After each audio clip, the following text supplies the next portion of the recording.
বাসায় কীভাবে পারফেক্টভাবে হালিম মিক্স বানিয়ে সংরক্ষণ করবেন, আজকে এই রেসিপিটাই আপনাদের সাথে শেয়ার করব। আসসালামু আলাইকুম, সবাই কেমন আছেন? আশা করি ভালো আছেন, সুস্থ আছেন। হালিম মিক্স বানানোর জন্য আমি প্রথমে একটা মেজারমেন্ট কাপ দিয়ে 1 কাপ মসুর ডাল নিয়েছি। তারপর দিয়ে দিব মেজারমেন্ট কাপ দিয়ে 1 কাপ মুগ ডাল, আর মুগ ডালটা আমি হালকা করে ভেজে নিয়েছি। তারপর দিয়ে দিব মেজারমেন্ট কাপ দিয়ে 1 কাপ মাসকলার ডাল। তারপর দিয়ে দিব মেজারমেন্ট কাপ দিয়ে 1 কাপ খেসারির ডাল। কমপক্ষে হালিম বানানোর জন্য 3 ধরনের ডাল নিতে হবে। আমি এখানে 5 ধরনের ডাল নিয়েছি। তারপর দিয়ে দিব মেজারমেন্ট কাপ দিয়ে 1.5 কাপ বুটের ডাল। তারপর দিয়ে দিব মেজারমেন্ট কাপ দিয়ে 1.5 কাপ গম, আর আমি গমটাকে হালকা করে ভেজে নিয়েছি।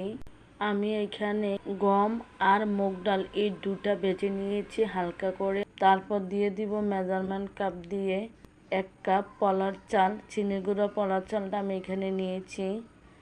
আর আমি সবগুলো উপকরণ ভালোভাবে পরিষ্কার করে তারপর রুমাল দিয়ে, ভিজা রুমাল দিয়ে মুছে তারপর প্যানের নিচে ছড়িয়ে শুকিয়ে তারপর নিয়েছি। আপনারা চাইলে রৌদ্র শুকিয়েও পরিষ্কার করে তারপর নিতে পারেন হালিম ভাঙানোর জন্য। তারপর আমি এখানে সব কিছু মিক্স করে নিব একসাথে। ব্লেন্ডার ঝাড়ে নিয়ে গুঁড়া করে নিব। গুঁড়াটা এমনভাবে করতে হবে যেন একেবারে গুঁড়া না হয়ে যায়, দানাদার দানাদার থাকে। আপনারা দেখতে পাচ্ছেন আমি কিভাবে গুঁড়াটা করেছি, দানাদার দানাদার রয়েছে। আমার এই হালিম মিক্স আর দোকানের কিনা হালিম মিক্স একই রকম দেখতে, বুঝতেই পারবেন না আপনারা দোকান থেকে কিনেছি না বাসায় বানিয়েছি। আর এর স্বাদ, ঘ্রাণ সবই একই রকমের থাকবে।